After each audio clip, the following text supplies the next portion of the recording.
பிறந்ததே ஒரு சாபக்கேடு. முடிஞ்சா இன்னைக்கே போய் செத்துரு.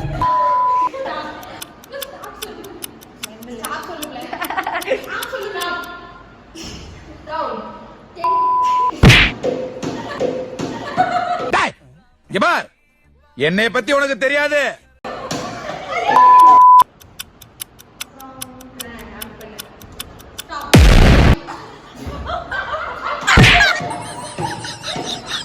நம்மளோட கேவலமான ஆளா இருக்கணையா.